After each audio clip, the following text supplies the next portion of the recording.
예, 안녕하십니까. 이번 영상에서는 대법원 2021년 선고 2016-2648-76 판결을 소재로 경영상 해고에 관한 내용을 살펴보도록 하겠습니다.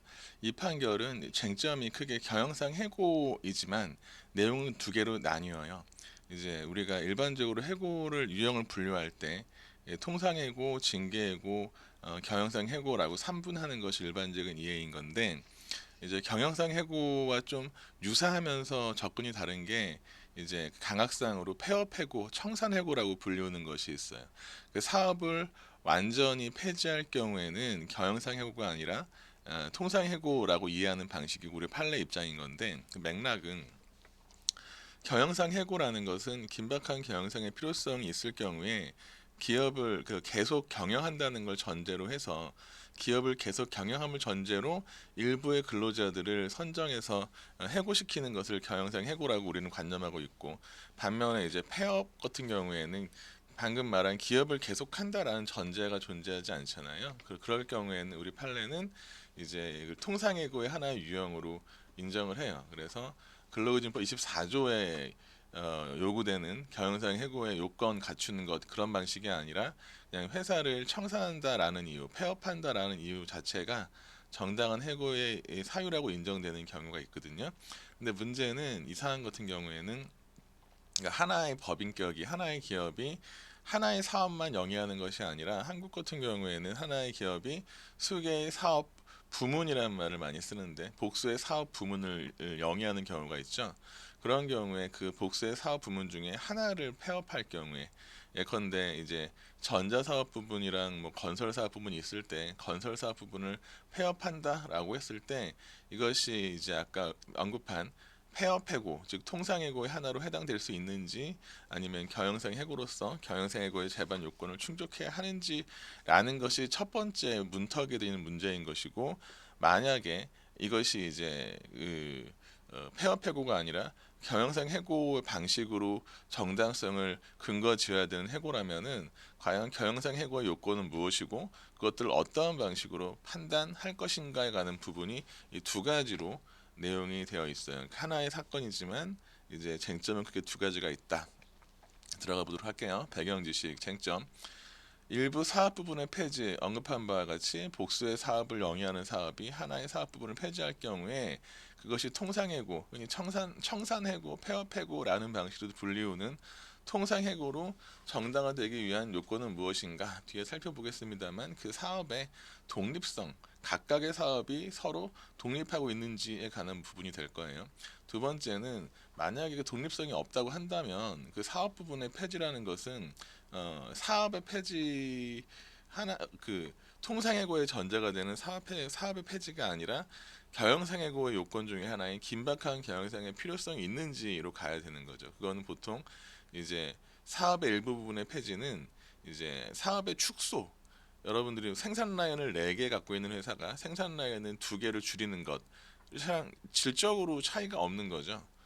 그렇게 볼 경우에 경영생활을 어떻게 볼 것인가라는 것이 쟁점이 되겠습니다.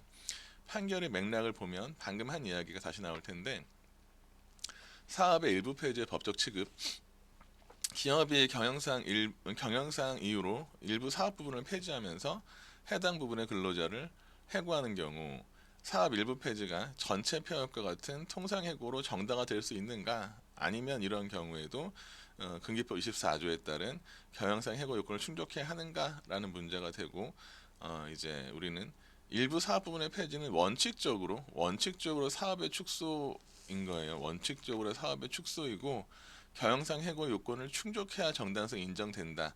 다만 예외적으로 사업들이 이제 그 객관적으로 독립된 사업체로 평가될 수 있는, 뭐 한국 같은 경우에 기업마다 명칭이 다릅니다만 비즈니스 유니트, 또 비즈니스 그룹, 그런 방식으로 해서 컴퍼니를 경영하는 경우가 있죠. 이런 경우에 그런 하나의 사업 부분을 완전히 독립된 별도의 사업으로 인식할 수 있다면, 그런 사업 부분의 폐지는 이제 규범적으로는 사업의 폐지와 등가하다, 사업 전체의 폐지 등가하다, 그럴 때는 통상해고할 수 있다라는 논리 구조를 이해하셔야 돼요. 그 다음에 만약에 이러한 경우에 이게 경영상의 해고의 일반적인 요건을 갖춰야 된다라고 하면, 조문이 조금 복잡한데 근로기준법 24조가 법적인 근거가 됩니다. 첫 번째, 사용자가 경영상 이유에 의하여 해고하려면 긴박한 경영상의 필요성이 있어야 된다. 이 표현은 저는 이제 경영상 해고를 설명할 때 여러분들의 이해를 편의를 위해서 긴급피난이랑 많이 이제 유비를 해요. 비유를 해요. 긴급피난 공부하게 되면 제일 먼저 긴급피난 상황이라는 걸 보게 되잖아요. 긴급피난이 인정되려면 긴급피난 상황의 존재, 객관적 전제 사실. 여기서 말하는 긴박한 경영상의 필요성은 경영상 해고를 위한 그런 긴급피난 상황과 같은 거예요. 두 번째로 긴급피난 하게 되면 뭐가 있어요? 보충성이라는 게 있죠. 다른 적법한 수단들을 다 쓸 수 없을 때 마지막으로 긴급피난이 정당해지는 거잖아요. 마찬가지로 해고를 피하기 위한 노력을 다할 진짜 쓰는 거죠. 뭐죠? 마지막 수단이다. 얼티메이트한 거다. 경영상 해고는. 그리고 세 번째는 이제 긴급 피난할 경우에도 뭐 상당성 그런 얘기 하잖아요.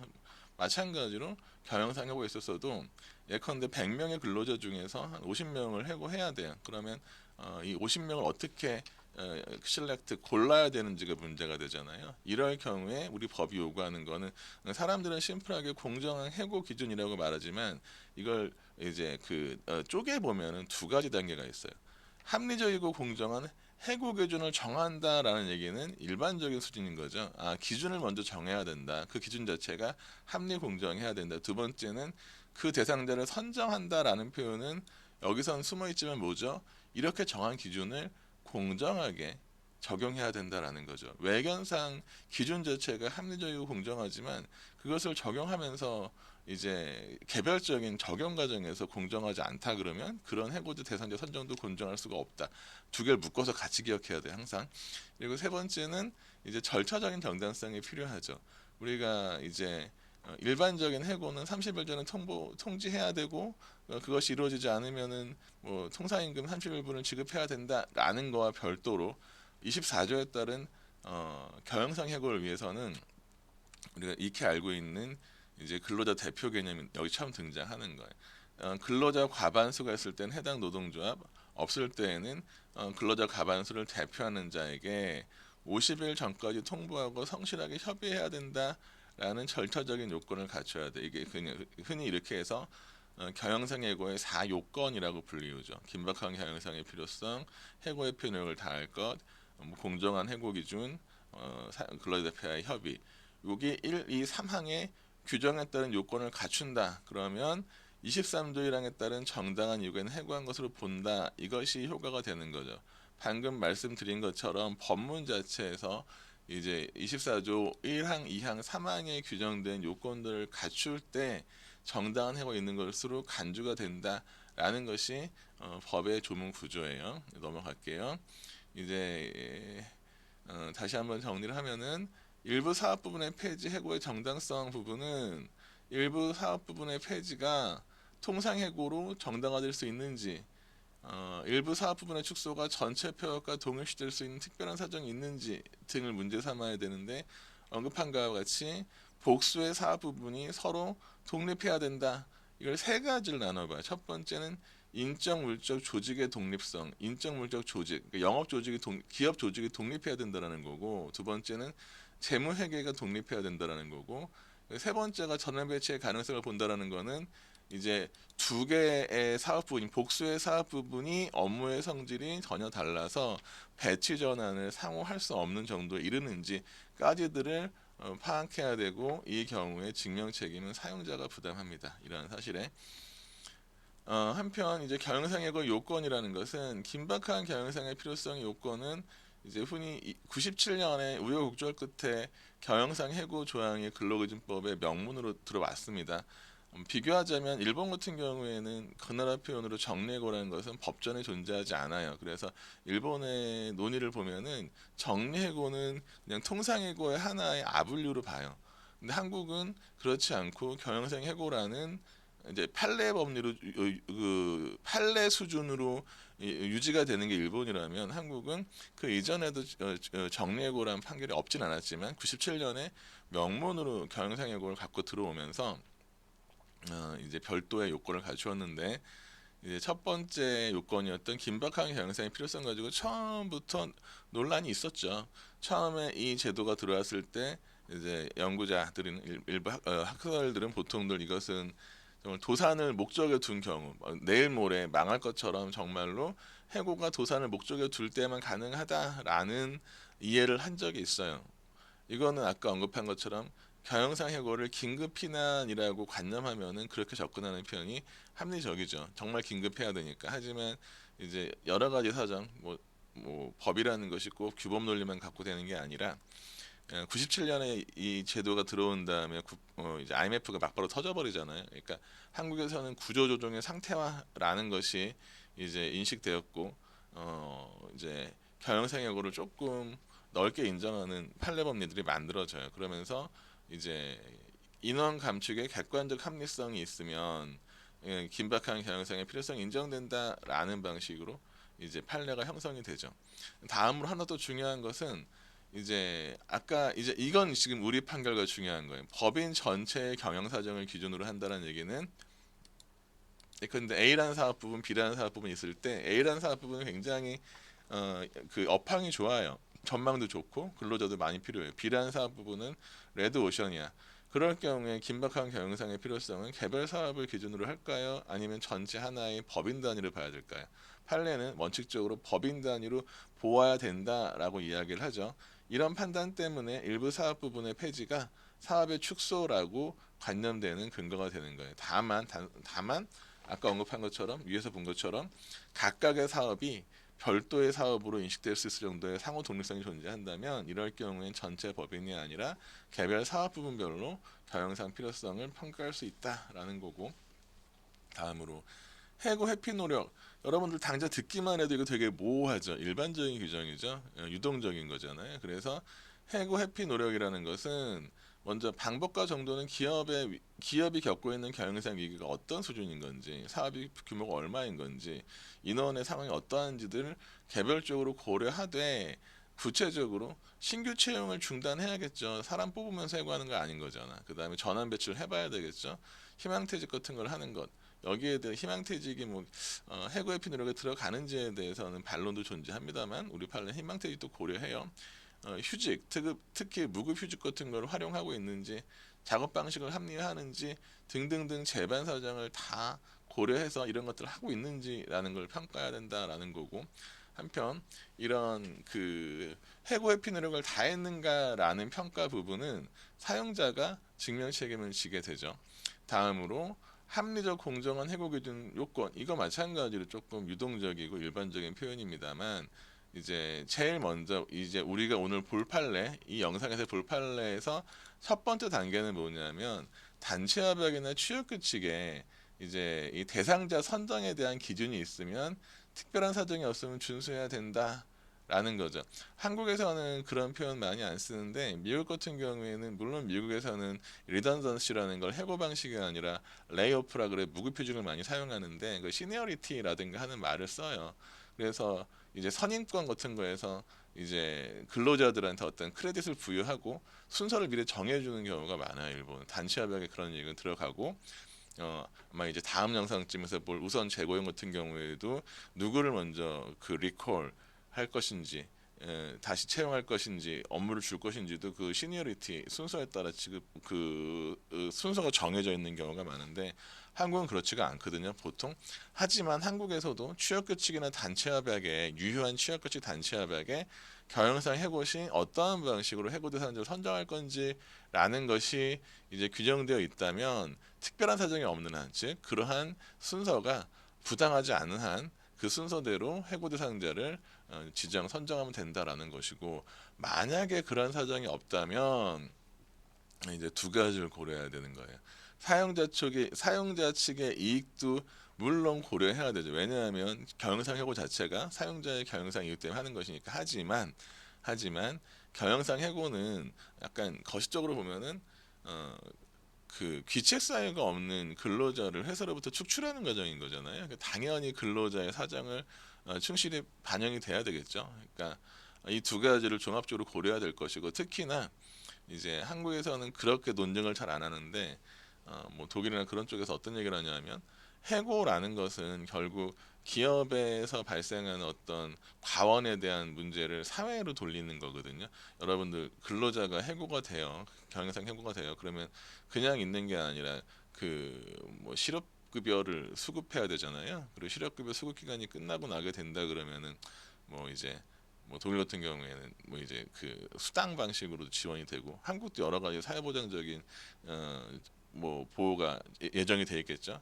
그러면 기업이 업황이 좋아서 막 돈을 벌 때는 근로자를 쓰다가 그게 좀 안 좋아져가지고 근로자를 임의로 해고할 수 있으면 그것은 이제 사회에 전가되는 거잖아요. 그럴 때 나오는 게 사회적 보호 필요성을 고려하라라는 요청이 나오는 거예요. 그래서 경영상 해고할 때 누구를 해고할 건지라는 부분에 대해서도 단지 기업 수준에서의 부분 문제가 아니라 해당 근로자들, 즉 해고 대상자들의 사회적 보호 필요성을 고려하라라는 요청이 나오게 되는 거예요. 이런 것들이 판례에서 어떤 방식으로 논증되는지 살펴보겠습니다.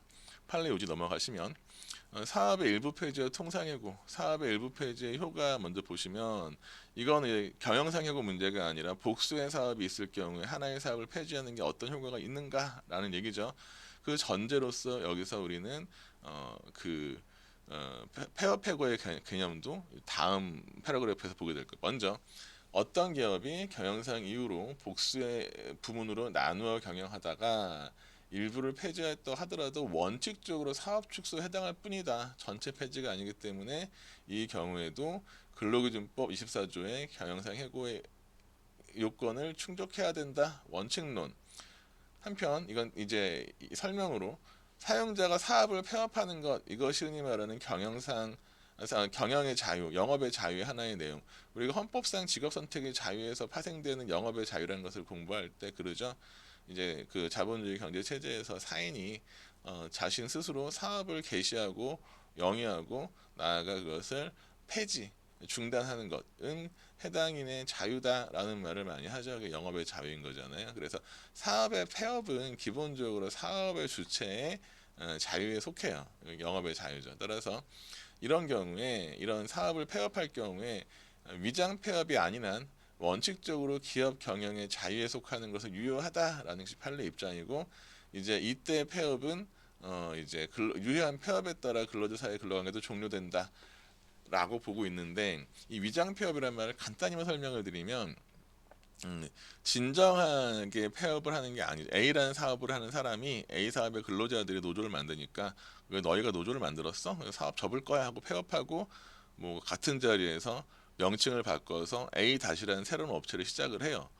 그렇게 할 경우에는 사실은 사업을 진정하게 폐업한 것이 아니라 그 노조 혐오의 노조 혐오의 이유 때문에 기존의 사업체를, 그러니까 명목적으로 폐업하고 사업의 일체를 다른 그릇, 다른 빗글로 유지하는 거잖아요. 이런 경우에는 이런 걸 위장 폐업이라고 하고, 한국 판결 중에서는 2010년, 12, 13년경쯤에 이제 한국 펜스 케이스에서 이제 근로관계의 존속을 다툰 사건은 아니라 손해배상이 인정된 경우도 있어요. 근데 일본 같은 경우 60년대에 나온 판결들 보면 노동위원회에서 뭐 이제 사업 재개 명령 내리고 막 그런 것도 있는데, 한국은 그렇게까지 나가고 있지 않고, 여하간 이런 위장 폐업이 아닌 한 이제 사업의 폐지의 근거, 사업이 폐지가 되면 근로관계는 종료가 된다라는 것이에요. 따라서 사용자가 일부 사업 부분을 폐지하고 그 사업 부분에 속한 근로자를 해고하였는데, 그와 같은 해고가 경영상 해고로서 요건을 갖추지 못하였더라도 그 폐업이 사업 전체의 폐지와 규범적으로 동일하다면, 즉 통상해고로 인정될 수 있다면 해고가 정당해지거든요. 뭐가 중요하냐? 그러면 복수의 사업 부분을 영위하던 사업이 일부 사업을 폐지하는 것이 이제 전체 사업의 폐지와 동일하게 평가될 수 있는 요건이 무엇이냐? 이 테스트 판단 기준을 볼게요. 세 가지로 분설해서 기억하세요. 첫 번째, 해당 사업 부분이 인적 물적 조직이 독립되어 있나, 재무가 회계가 독립되어 있나. 이거는 라인 맞춰서 보시면 되죠. 두 개가 독립. 세 번째가 뭐냐? 업무의 성질이 전혀 달라 배치 전환 자체가 불가능하다라는 것들도 판단해야 돼요. 사실 이렇게 사례를 낸다 그러면 이런 걸 좀 명시적으로 사안을 만들어 주는 경우가 많아요. 다음 넘어가면, 그러니까 우리가 일반적으로 그 민사소송에서의 변론주의 하에서의 증명책임 분배 방법을 요건사실 분배설 그런 말 하잖아요. 그냥 쉽게 말하면 자기한테 유리한 걸 지가 입증하는 거야. 만약에 이제 그걸 일관한다 그러면 해고가 무효다라고 주장하는 사람이 해고가 무효란 걸 증명해야 되는 것처럼 보이죠. 하지만 한국에서는 사실 이제 연역을 따지자 그러면은 뭐 이제 해고에 형사벌이 붙어있던 때부터 가긴 가야 될 텐데 지금은 형사 부당해고가 비범죄가 됐습니다만 여전히 민사 판결에 있어서도 해고 관련된 정당성의 증명 책임은 사용자한테 있어요.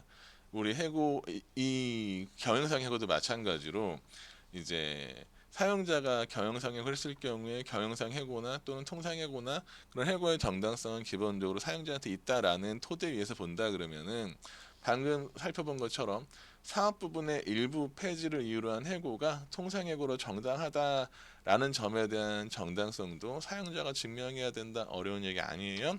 여기까지가 이제 뭐에 대한 얘기였냐면 이제 사업 일부 부분의 폐지가 통상행위로 될 수 있냐의 쟁점이었고 그 다음에 이제 판결 요지가 바뀌면서 다음 단락으로 경영상해고의 요건과 판단 방법이 나올 거예요. 첫 번째, 긴박한 경영상의 필요 판단 방법은 일반론으로 도산을 목전에 둘 경우로 한정되는 것이 아니라 인원 감축이 객관적으로 합리성 있는 경우도 긴박한 경영상의 필요성이 인정된다라는 것이 일반적인 판례 법리인 거고 원칙인 거고 이 경우에 어느 사업 부분이 다른 사업 부분과 독립되어 있고 재무가 분리되어 있고 경영 여건도 서로 달리하는 예외적인 경우가 아니라면 이 예외적인 경우는 아까 앞에서 본 거랑 엮이죠. 이 예외가 뭐죠? 이런 경우에는 별도의 사업이라고 볼 수 있는 거죠. 이 경우에는 그 사업의 폐지는 이제 일반적인 통상예고로 취급이 가능하죠. 이러한 예외가 아니라면 법인 일부 사업의 경영 수집가 아니라 법인 전체의 사정을 종합해야 된다. 반복되는 얘기예요. 그 다음에 해고회피 노력, 긴급피난에서의 보충성이라고 이해하시면 편해요. 경영 방침이나 작업 방식의 합리화, 신규 채용 금지, 일시휴직, 희망퇴직의 활용, 정금 배치 전환 등 해고 범위를 최소화하기 위하여 가능한 모든 얼티메이트잖아요. 가능한 모든 조치를 취해야 된다라는 것이 규범적 요구인데 다만 그 방법과 정도는 확정적 고정적인 것이 아니다라고 판결은 이야기하고 있어요. 따라서 재반 사정을 고려해야 된다라는 거고 다만 여기에 대한 증명 책임도 사용자에게 있다라고 언급해요. 그리고 세 번째로 합리적이고 공정한 해고 기준 아마도 뭐 상당성 관련된 이야기겠죠. 본다 그러면은 24조는 이제 합리적 공정한 해고의 기준 역시 확정적 고정적인 것은 아니고 사용자가 직면한 경영이기의 정도, 강도와 경영상 이유 등을 따라 달라지는 것이지만 앞부분은 그냥 이렇게 쓰시고 제일 중요한 부분은 첫 번째로는 객관적인 합리성과 사회적 상당성을 가진 구체적 기준을 먼저 봐야 돼요. 기준 자체가 객관적으로 합리성이 있고 사회적 상당성이 있어야 된다. 또 나아가 그것을 공정하게 적용해야 된다. 기준 자체를 적용할 때도 공정해야 된다라는 것을 명확하게 나눠 쓰고 있어요. 이것은 원칙이고 그 다음으로 넘어가서 만약에 해고 대상자 선정 기준에 관련돼서 단협 취규에 이제 기준이 정해져 있는 경우라면 특단의 사정이 없는 한 그대로 따르면 되고 그러한 기준이 사전에 정해지지 않다면 뭐 해야 돼요? 뒤에 절차적으로 근로자 대표와 협의하는 것도 있겠지만 고려해야 될 팩터들이 근로자의 건강, 부양 의무 사실 부양 의무 같은 건 사용자가 고려할 부분이 아닐 수도 있는 거잖아. 이게 뭐죠? 사회적 보호 필요성 같은 걸 본다라는 거예요. 재취업의 가능성 등 근로자 각자의 주관적인 사정과 업무 능력 블러블러블러 사용자 이익을 적절히 조화시키되 근로자에게 귀책사에 없는 해고임을 감안하여 사회경제적 보호의 필요성이 높은 근로자를 배려해야 된다라는 말을 이 판례가 쓰고 있는 거예요. 이게 지금 이 표현을 기억해야 돼요. 왜 개별 기업 단위에서 해고 대상자를 선정하는데 사회경제적 보호 필요성까지 고려해야 되냐? 그냥 이해하기 편하게 이건 사회의 부담을 전가하는 거니까 누군가를 해고한다라는 거는 그 해고된 사람에 대한 사회보장적인 보호라는 걸 사회에 전가하는 거잖아요. 그 기업이. 그러면 사회경제 보호 필요성을 기업 차원에서 배려하도록 하는 것이 더 공정할 거 아닙니까? 그런 관점에서 이해한다 그러면 이 판례 문구가 왜 나왔는지 이해가 될 거예요. 한편 이제 해고에 앞서서 배치 전환하는 경우도 있잖아요. A 사업 부분, B 사업 부분 왔다 갔다 하는 건데 이 배치 전환을 함에 있어서도 방금 본 것처럼 해고 대상자 선정 기준에 준하는 그러한 이제 합리성, 공정성이 요구된다라는 것까지 붙어오는 거예요. 여기까지 판례 봤고요. 이제 2, 3년 육모 문제를 한번 같이 볼게요. 2, 3년 육모 문제는 좀 쉽게 나온 편이긴 해요. 만약에 좀 어렵게 나온다 그러면은 앞에 본 이 판결이 이제 나온다 그러면은 사업의 일부 폐지 같은 걸 가지고 문제를 출제하면 조금 난이도가 있어지는데 23년 일모 문제는 아주 그냥 스트레이트하게 40점짜리를 뭘 다뤘냐면은 공정한 해고 대상 기준 관련된 이야기가 나온 거예요. 내용을 한번 볼게요. A 회사는 150명 운송 고용하여 여객 운송하는 회사 버스 회사다. A 회사는 경기 침체와 유가급 등으로 경영난을 겪자 해고를 실시하기로 계획하였다. 그런데 A 회사에는 경영해고 대상자 선정의 규정이 없었다. 이 말을 왜 썼을까요? 나중에 답안 쓰실 때 앞단에 쓰라는 거예요. 이제 판례 법률 우리가 이제 적용시켜야 되잖아. 기업의 취업 규칙이나 단시협약의 기준이 있으면은 특별한 사정이 없으면 기준에 따라야 된다. 라는 걸 쓰되 다만 사안의 설문에서는 그런 기준이 없기 때문에 근로자의 사정과 사용자 이익을 적절히 조화해야 된다. 더 나아가 뭘 해야 된다. 사회경제적 필요성을 배려해야 된다라는 것들을 끼워 넣으라고 문제를 만든 거잖아요. 첫 번째는 그래서 기준이 없었다라는 말을 보면 그거를 메모하시라고요. 이거는 그 판례 문구를 써야 되는구나. 배점이 있겠구나. 그 다음에 굉장히 친절하게 이제 뭘 쓰고 있냐면 업무 적합도 이건 누굴 위한 거? 사용자를 위한 거. 임금 누구 위한 거? 사용자를 위한 거. 근태 사용자를 위한 거. 회사 공헌도 사용자를 위한 거. 천하의 대부분을 10%로 평가. 회사 공헌도를 10%로 평가하여 회사 공헌도 근속연수는 사실 근로자 입장에서 근로자를 배려한 게 될 수 있겠어요. 그럼 기계적으로 보면은 90% 정도가 4, 3, 2, 90% 정도가 사용자의 경영상 이익에 관련된 팩터 요소들이고 회사 공헌도 근속연수 정도가 근로자의 어떤 주관적인 사정을 고려한 거다라고 우리는 이것들을 이제 발라낼 수가 있어야 되는 거예요. 그렇게 된다 그러면은 이제 판례에서 요구하는 사용자 이익과 근로자 이익을 적절히 조화해야 된다. 조화가 됐나요? 안 됐잖아요. 거의 사용자 이익만 고려한 거잖아요. 라고 판단하는 게 사안의 포섭에 들어갈 내용이 되는 거예요. 한편 7명의 운전직을 해고로 선정하였다. 다만 다른 항목과 달리 임금은 액수가 클수록 낮은 점수를 받도록 되어 있다. 이걸 엮어서 임금이 액수가 크면 빨리 내보내야 된다. 그러니까 사용자한테 유리하다라는 걸 이해하시면 돼요. A회사는 이들에게 해고합니다라는 통지를 하였고 경영상 해고 대상자 7명은 근데 문제는 7명 중에는 업무상 재해를 입은 근로자가 2명 있었고 재취업 가능성이 낮고 상당 기간 가족 부양할 사람이 3명 있었다. 5명이나 뭐예요?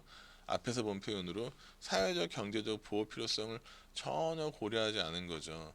만약 첫 번째로 이 기준 자체도 객관적 합리성이 없어 보이지만 기준 자체의 문제를 떠나서 판례가 명시적으로 요구하는 사회적 경제적 필요성에 대한 배려를 하고 있지 않다라는 판단도 찾아내야 되겠죠. 그렇게 두 가지의 배점이 나뉘어져 있었을 거예요. 아마 출제자 의도가. 한편 문제를 보시면 갑등 7명은 경영상 해고 대상자 선정 기준이 합리적이고 공정하지 않아 무효라고 주장한다. 타당한가? 이제 답안을 작성해 봅시다. 1. 문제의 소재. 근기법 24조는 이걸 요구하고 있다. 근데 문제에서 경영상 해고의 다른 요건은 적법한 것으로 전제한다. 다른 요건은 그러니까 이제 우리가 말할 때도 쿠셔너 같은 거 많이 넣잖아요. 답안 작성할 때도 그냥 스트레이트하게 문제의 쟁점을 가는 게 아니라 좀 익숙해지셔야 돼요. 시간을 너무 많이 들으면 안 되겠지만 이런 식으로 이게 쟁점은 경영상하고 문제인 건데 다른 요건은 다 충족되었다고 전제하고 있으니 해고 대상자 선정 기준 합리성이 핵심 쟁점이다. 관련은 좀 정리하시고 판례 법리로 일반론 합리적이고 공정한 기준이 마련되어야 되고 실질적으로 공정하게 적용돼야 된다. 두 단계를 판례가 쓰겠다는 걸 현출하시고 확정적 고정적 기준은 아니고 기업의 사정 경제적 여건을 종합 고려한다. 구체적 기준을 보시면 이제 근로자 사실 저는 순서를 이렇게 썼지만 이제 순서를 좀 바꿔봅시다. 이게 앞으로 먼저 가는 게 답안 쓰기 나을 거예요. 제일 먼저 단체협약이나 취업규칙의 기준이 있다면 특별한 사정이 없는 한 이를 따라야 된다라는 게 뭐 먼저 되는 선행되는 그런 이야기인 거고 두 번째 단계에서는 근로자의 개인적 사정과 사용자의 합리적인 이익을 조화해야 된다라는 요건이 있다. 그 외에 사회적 경제적 보호 필요성이 있는 근로자를 배려해야 된다는 요건이 추가적으로 판례가 요구하고 있다라는 방식으로 판례의 내용들을 여러분 거듭 얘기하지만 판례의 내용을 외워서 그대로 현출하는 게 아니고 여러분들의 표현으로 이거를 이제 그 재구조화해서 현출하시면 돼요. 빠지지만 않으면 돼요. 그렇게 읽어요. 그래서 노동법이 무슨 뭐 이제 수강생이 워낙 많은 수험생이 워낙 많은 과목이 아니기 때문에 이제 그 채점할 때 되게 꼼꼼히 잘 봐요. 그러니까 그냥 누락 없이 잘 채워 놓으면은 점수를 획득하는 데는 큰 문제가 없어요.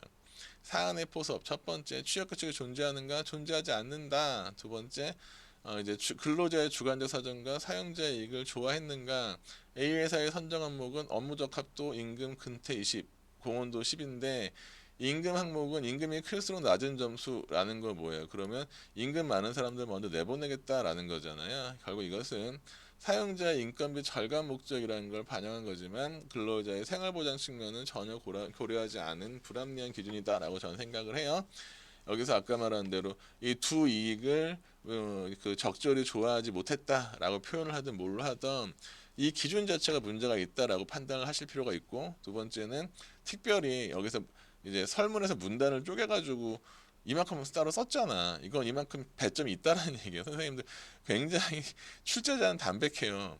이제 한정된 분량으로 배점을 이렇게 얼로케이션 하려면은 쓸데없는 지문은 없어요. 이게 있다는 건 배점이 있다는 얘기이기 때문에 별도로 포섭을 당연히 해줘야 되는 거예요. 그럼 뭐랑 관계된 거예요?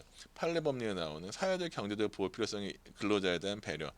업무상 재해를 당한 근로자 3명, 재취업 2명, 3명이었나? 재취업 가능성이 없는 근로자 3명에서 5명이나 전체 7명 중 5명을 해고 대상자에 포함하고 있어서 사회경제적 보호 필요성에 대한 어떤 회사의 조치가 전혀 없었다. 이 부분도 공정성을 인정하기 어렵다라고 격리를 하시고 소개를 하신다면 이제 경영상 해고 대상 선정 기준은 합리적이고 공정하지 않으므로 정당한 이유가 없는 해고로 무효가 된다라고 쓰시고 결론을 다시 재진술하셔야 패러프라이즈 하셔야 되는 거죠.